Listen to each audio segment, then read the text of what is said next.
Clasificación B, bajo supervisión de un adulto.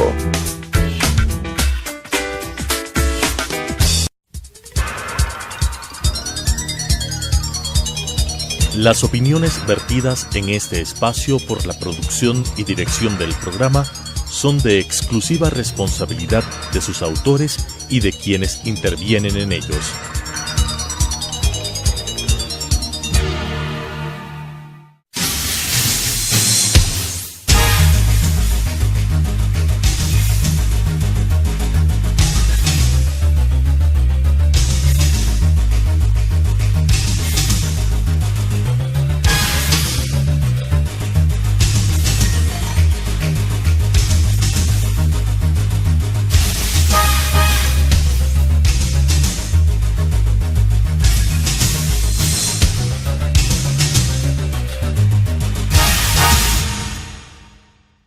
Muy buenas noches, bienvenidos a un programa más del Colegio de Abogados de Pichincha. Por supuesto, el Colegio de Abogados, sintonizado con los problemas sociales del momento, consideramos tratar la noche de hoy un tema que está en el debate, en los acontecimientos diarios de la política y del derecho de nuestro país. Por eso el tema que hoy vamos a abordar son los derechos ancestrales y la consulta previa. Para lo cual el Colegio de Abogados quiere agradecer la aceptación a nuestra invitación del doctor Mario Melo, director del Centro de Derechos Humanos de la Universidad Católica, así como también del doctor Raúl Moscoso, abogado litigante en defensa de los derechos humanos, ex defensor adjunto del pueblo y ex vocal del Tribunal de Garantías Constitucionales. Muchas gracias, bienvenidos a este programa. Vamos a empezar con usted, doctor Melo. En estos momentos, indígenas de la Amazonía ecuatoriana vienen atravesando algunos problemas que todos conocemos, especialmente el sector de la nación Shuar, en el propósito de tomar decisiones a la presencia de empresas mineras. Y entonces aquí viene un debate. ¿Qué podemos entender por derechos colectivos de los pueblos indígenas? Buenas noches, Ángel. Los derechos colectivos de los pueblos indígenas son tremendamente importantes para un país, específicamente para un país como el nuestro que se proclama como plurinacional. Las nacionalidades y pueblos indígenas son sujetos de derechos. Su derecho fundamental es la libre determinación, es decir, la capacidad de autodefinirse, de autorregularse en sus opciones de presente y de futuro. Dentro de estos derechos colectivos destacan los derechos territoriales, es decir, existe una relación especial de carácter espiritual que el derecho internacional de los derechos humanos protege a los pueblos indígenas. Y dentro de estos derechos territoriales, tal vez el más importante o el más álgida discusión ha generado es el derecho a la consulta libre, previa e informada. Qué interesante. Entonces vamos con el doctor Raúl Moscoso, nos ayude un poco. El convenio 169 de la OIT, que es refrendado indudablemente por el Estado ecuatoriano, pone en consideración el reconocimiento de aspiraciones de estos pueblos. Convenio 169 de la Organización Internacional del Trabajo. Allí se consagran, como efectivamente ya se ha dicho, los derechos colectivos de los pueblos y nacionalidades indígenas. Y entre estos derechos está precisamente, digamos, el derecho a ser consultados previamente con cualquier intervención, en este caso minera, una consulta informada previa antes de cualquier intervención, y así lo ratifica también, digamos, nuestra Constitución política, antes de cualquier intervención que pueda afectar, digamos, los derechos de estas comunidades, pueblos y nacionalidades, ¿no? En términos de sus derechos a un medio ambiente sano y derechos, digamos, a conservar el ecosistema que permiten llevar adelante su vida, ¿no? Conforme a sus propias pautas culturales. Entonces, este derecho pues tiene que ser respetado, más aún si la constitución política que se ha dicho es producto de exportación y no para el consumo interno, consagra precisamente estos derechos. Y hay algo más. en la legislación ambiental secundaria hay una disposición que dice que antes de cualquier intervención que pueda afectar el medio ambiente, tiene que hacerse no solo hacerse la consulta previa informada, sino obtener el consentimiento informado de la comunidad o de la nacionalidad o del pueblo de que se trate. Entonces, y esta disposición que está en la legislación secundaria tiene que ser considerada como disposición de alcance constitucional, porque hay una disposición en el artículo 11 de la Constitución de Montecristi, me parece que en el numeral 7, que dice que se reconocerá como derecho constitucional, derecho humano con jerarquía constitucional, el individual o colectivo, aquellos derechos que sin estar, digamos, positivizados en la Constitución o en un instrumento internacional de derechos humanos, se deriven de la dignidad de estas personas y de estos pueblos y que sean necesarios para el desarrollo pleno de estas comunidades. Eso dice un artículo de la Constitución. Pero, ¿qué hacemos frente al incumplimiento? Porque, bueno, en el gobierno actual estamos palpando permanentemente un no hacer caso a los convenios, los tratados internacionales. ¿Qué efectos puede a nivel internacional tener el hecho de incumplir el convenio 169 de la OIT? Nosotros hemos registrado que todas las acciones de medidas cautelares, todas las acciones de protección, todas las acciones por incumplimiento que se han propuesto para defender a las comunidades indígenas han sido rechazadas por el Estado, rechazadas por los jueces que responden de algún modo a las instrucciones que vienen desde el Estado administrador, del Ejecutivo, y eso es gravísimo, ¿no? De tal manera que estas comunidades, estos pueblos, estas nacionalidades están en una situación de indefensión, porque no tienen acceso a una tutela efectiva de sus derechos y les toca, digamos, lidiar con jueces dependientes, parcializados, ¿no? Y que, digamos, lo que responde es a instrucciones del Estado administrador, del Ejecutivo, en contra, digamos, de los intereses de la justicia y en contra de estos derechos fundamentales que tienen que ser garantizados. Es obligación del Estado garantizarles, protegerles, pero aquí al revés. Aquí se impone, digamos, una política extractivista, ¿no? Compulsiva, que evidentemente se sobrepone o le pone en una situación superior al respeto y protección de la dignidad y los derechos fundamentales de estos pueblos y naciones. Qué interesante. Entonces, Mario, ayúdanos tú, en este mismo andarivel, ¿es obligatorio el cumplimiento de los convenios? Definitivamente, hay compromisos internacionales asumidos por el Estado ecuatoriano soberanamente, y entre ellos está el cumplimiento de los instrumentos de derechos humanos. Concretamente, en el caso de los pueblos indígenas, el convenio 169 de la OIT establece un estándar muy alto. Considera que las consultas previas que deben realizarse frente a cualquier decisión que pueda afectar el territorio y los derechos tienen que ser realizadas de buena fe, buscando lograr un acuerdo.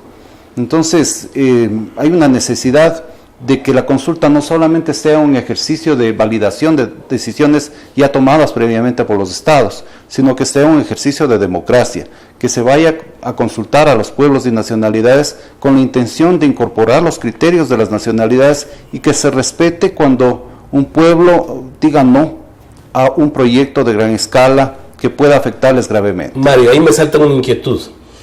Se habla de la consulta previa, pero dice en una parte de la Constitución que trata la consulta previa, que a la final, ¿quién toma la decisión? Porque una cosa es consultar, el problema es, bueno, ¿es vinculante, no vinculante la adhesión? Porque realmente si a la final va a resolver la Asamblea Nacional, el Ejecutivo, realmente, ¿qué valor tiene la consulta previa? No, la consulta es vinculante.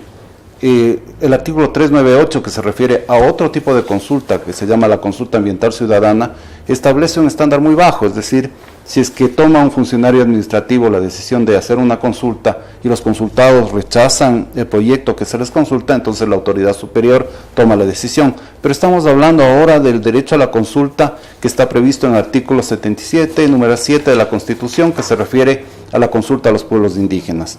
Y estos derechos de los pueblos indígenas tienen que interpretarse de acuerdo a la propia Constitución en función de los instrumentos internacionales. Entonces hay ya algunas fuentes de derecho, entre ellas sentencias de la Corte Interamericana de Derechos Humanos, que han establecido que la consulta previa tiene que estar orientada hacia el consentimiento, y consentimiento es obligatorio en el caso de que traten de proyectos de gran escala que produzcan afectaciones graves a los territorios, a los derechos de los pueblos. Muy concretamente, ahora el país atraviesa una situación compleja por el proyecto San Carlos Pananza, que ha llevado incluso a hechos de violencia en una zona conocida como Nankins. Entonces yo creo que ese es un ejemplo muy claro de que la falta de voluntad del Estado por cumplir plenamente los derechos lo que genera es más conflictividad, evita el que se canalicen los conflictos en el Estado de Derecho y en los mecanismos que establece el Sistema Nacional e Internacional de Derechos Humanos, y termina perjudicando a la paz social. Sí, yo quisiera un poco, doctor Moscoso, todavía queda en inquietud eso de la consulta previa, porque en el convenio de la OIT también está establecido el tema de la consulta para llevarse en estos casos, pero todavía hay la inquietud. ¿Es vinculante? ¿Se lo cumple? ¿No se lo cumple? Aquí Mario nos ha ilustrado claramente esto, pero más parece que en el Estado ecuatoriano hay un alzarse de hombros de este tema, por eso quisiéramos seguir ahondando este tema de la consulta. Sí, digamos, en el convenio 169 y en la Constitución no reconocen de un modo explícito, digamos, el derecho de veto de estos pueblos indígenas, ¿no? Con relación a las consultas previas y de buena fe e informadas que tiene que hacer el Estado, ¿no? Antes de una intervención una intervención tan grave, ¿no? para las comunidades directamente afectadas y para el medio ambiente como la actividad minera. Entonces, en la Constitución no dice explícitamente que tienen que respetar el veto de las comunidades afectadas por un proyecto de intervención de esta naturaleza. Pero como dije y repito, en el artículo 11.7 dice: el reconocimiento de los derechos y garantías establecidos en la Constitución y en los instrumentos internacionales de derechos no excluirá los demás derechos derivados de la dignidad de las personas, comunidades, pueblos y nacionalidades que sean necesarios para su pleno desenvolvimiento. Y hay abajo una norma, digamos, infralegal, se cabe el término, pero que está vigente, la ley secundaria, ¿no? Ambiental, que dice que antes de cualquier intervención que pueda afectar, digamos, el medio ambiente, tendrá que obtenerse el consentimiento informado de las comunidades directamente afectadas. Eso lo dice, está vigente, y esto, digamos, esa normita infralegal, ¿no? Queda ascendida automáticamente a norma de jerarquía constitucional si es que aplicamos el artículo 11.7 de la Constitución Política. ¿Por qué? Porque se deriva de la dignidad de las personas, comunidades, pueblos y nacionalidades, y que sean necesarias para su pleno desenvolvimiento. Sobre esa base, ese consentimiento informado es obligatorio acatarle por parte del Estado, y tiene jerarquía constitucional y tiene que ser acatado necesariamente por el Estado. Gracias, Raúl. Vamos a continuar. Realmente el tema se va poniendo interesante, cómo entender todos estos elementos. Regresamos luego de un corte comercial.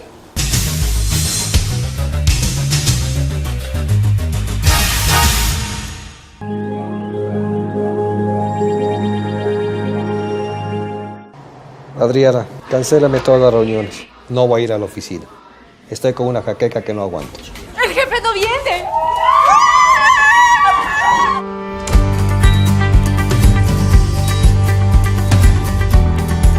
¿Estás segura?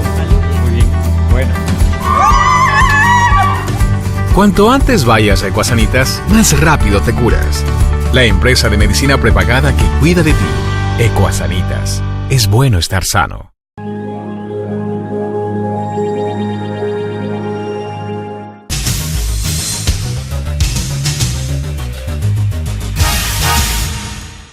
Regresamos con el programa del día de hoy, Derechos Ancestrales y Consulta Previa, con el doctor Mario Melo y el doctor Raúl Moscoso, directos colegas miembros del Colegio de Abogados de Pichincha, que se encuentran debatiendo un tema de mucha importancia. Por eso yo quiero insistir contigo, Mario, a la par de ir aclarando esto de la consulta previa, quiero un elemento más. El gobierno ha dicho que no se requería de esta consulta, pues los terrenos de Nanquit son de colonos y que no eran de indígenas, por lo tanto no es necesario.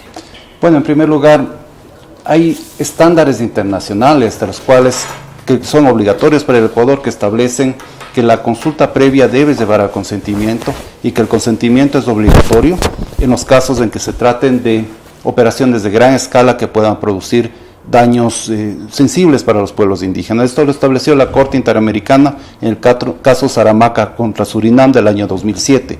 Hay que recordar que el artículo 38 del Estatuto de la Corte Internacional de Justicia establece que son fuentes de derecho que permiten, auxiliares que permiten conocer el contenido y alcance de los derechos, precisamente las sentencias de los altos tribunales de justicia. Entonces, esta sentencia, la interpretación que hace de la Convención Americana y el Convenio 169 de la OIT forman parte de nuestro texto constitucional, por cuanto el texto constitucional, por la doctrina del bloque de constitucionalidad, incorpora todos aquellos instrumentos que permiten una más amplia y más profunda protección de la dignidad humana. Entonces no nos es necesario acudir a fuentes reglamentarias, porque ya en la más alta categoría jurídica, que es la categoría constitucional, ha establecido un estándar de aplicación de la consulta que incluye el consentimiento. Ahora bien, la consulta tenía que realizarse y tiene que realizarse cuando se trata de operaciones de extracción de recursos naturales en territorios indígenas. El proyecto San Carlos Pananza ocupa gran cantidad de territorios indígenas ancestrales del pueblo Shuar. Es bastante complejo sostener que la zona donde se encuentra Nanquis, que es a las orillas del río Zamora, en las faldas de la cordillera del Cóndor, no ha sido ocupada milenariamente por el pueblo Shuar.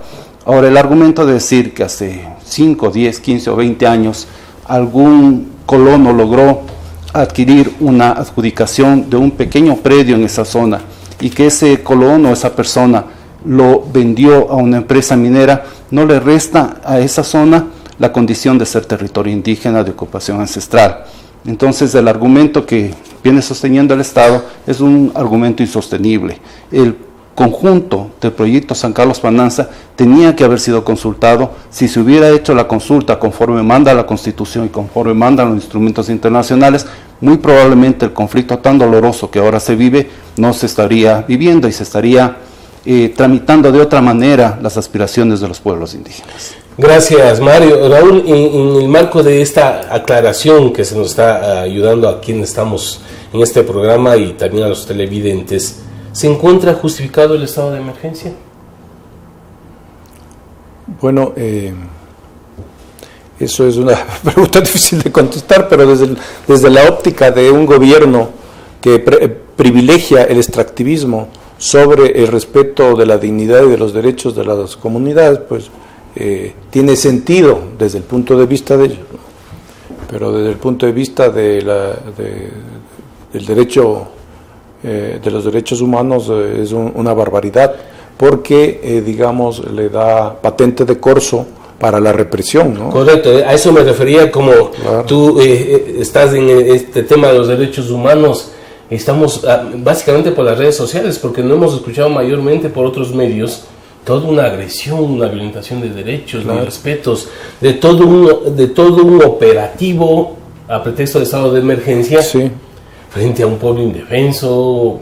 No quiero justificar nada, pero la proporcionalidad de la fuerza me parece exagerada. Claro, inclusive, digamos, hay que recordar que en el artículo 98 de la Constitución Política se consagra el derecho de resistencia. Cuando luego de tantos reclamos y pedidos el Estado no le hace caso, entonces los pueblos tienen derecho a ejercer el derecho de resistencia. Ahora, puede haber excesos en el derecho de resistencia, como tal vez acaso se ha dado puntualmente, ¿no?, en este caso, pero algún exceso que pueda haber habido en el ejercicio del derecho de resistencia, que fundamentalmente tiene que ser no violenta, pero es un derecho de resistencia constitucional, no desacredita o no anula el derecho que tienen estos pueblos a ejercer el derecho de resistencia y a reivindicar los derechos que han sido conculcados. Queremos entonces en este momento a nuestros dos colegas que nos acompañan en este panel hacerles la misma pregunta. ¿Cuál debería ser el papel de los organismos internacionales de derechos humanos frente a este hecho? En primer lugar, quisiera decir que el uso de la violencia para tratar de resolver conflictos socioambientales es inaceptable en una sociedad democrática. Si lo hace el Estado, si lo hacen personas civiles. Hay una necesidad de romper la dinámica de violencia que se ha generado en las zonas de operación de la gran minería en la cordillera del Cóndor, y eso solo se puede conseguir a través del establecimiento y el sostenimiento de espacios de diálogo eficaces y permanentes entre los pueblos afectados, el Estado, las empresas que están pretendiendo operar. Y estos espacios no pueden sino ser para el respeto irrestricto de los derechos consagrados en la Constitución y en los instrumentos internacionales, entre ellos el derecho a la consulta libre, previa e informada.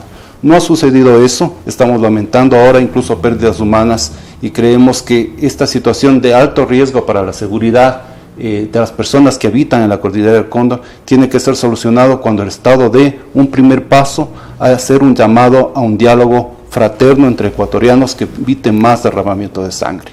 Por otro lado, en ese contexto, los organismos de derechos humanos o los organismos internacionales en general pueden hacer un aporte. He escuchado voces como por ejemplo los de la CONAIE llamando a una mediación por parte de las Naciones Unidas o de la OEA, y que podría ser un mecanismo interesante, sentarse a la mesa los representantes del Estado, los representantes de los pueblos indígenas y encontrar un mecanismo de solución que prevenga en que esta dinámica de violencia se siga profundizando. Raúl, ¿qué hacemos? Bueno, digamos, los organismos internacionales de derechos humanos no podrían intervenir como mediadores si es que, digamos, el propio Estado no lo solicita, ¿no es cierto, Mario? Entonces eso es grave. Lo que se necesita en este momento, bueno, aparte de lo que está recomendando Mario, es que hagamos, ¿no?, una solicitud de medidas cautelares a la Comisión Interamericana de Derechos Humanos, la misma que puede, digamos, resolver rápidamente la petición, pero con el agravante de que este gobierno se le metió en la cabeza que la Comisión Interamericana de Derechos Humanos, lo que resuelva, lo que solicite, no son jurídicamente vinculantes, cuando está claro que en la Constitución mismo dice que, digamos, las resoluciones, las recomendaciones y todos los instrumentos internacionales de derechos humanos, que va más allá de las simples convenciones y declaraciones, sino que, por ejemplo, una resolución o un pedido de la Comisión Interamericana de Derechos Humanos, de acuerdo a nuestra propia Constitución política, son jurídicamente obligatorias, que tienen que ser acatadas por el Estado. Entonces, yo creo que deberíamos obtener de la Comisión Interamericana de Derechos Humanos digamos, una solicitud de medidas cautelares para evitar, digamos, que se cometan derechos contra la vida de estas comunidades indígenas, que lo que hacen es defender sus territorios. Fueron víctimas de violencia con el desalojo, están siendo víctimas de represión actualmente. Entonces yo creo que es imperativo que la Comisión Interamericana de Derechos Humanos, tan pronto como sea, digamos, solicitada estas medidas, se pronuncie inmediatamente. Fíjese que cuando se presentó en 2006, me parece que en mayo, ¿no?, de 2006, la solicitud de medidas cautelares y la denuncia de fondo para proteger a los pueblos en aislamiento voluntario, a los 8 días de solicitada, la Comisión Interamericana de Derechos Humanos dictó las medidas cautelares en favor de los pueblos en aislamiento voluntario. Queremos esta noche entonces agradecer una vez más a nuestros invitados, el doctor Mario Melo y el doctor Raúl Moscoso. Indudablemente el Colegio de Abogados hace un llamado a que el Estado ecuatoriano actuemos en derecho, en el cumplimiento de los convenios internacionales, la Constitución, pero sobre todo busquemos una salida en derecho y una salida pacífica de respeto a los derechos de nuestros pueblos ancestrales. Buenas noches. Las opiniones vertidas en este espacio por la producción y dirección del programa son de exclusiva responsabilidad de sus autores y de quienes intervienen en ellos.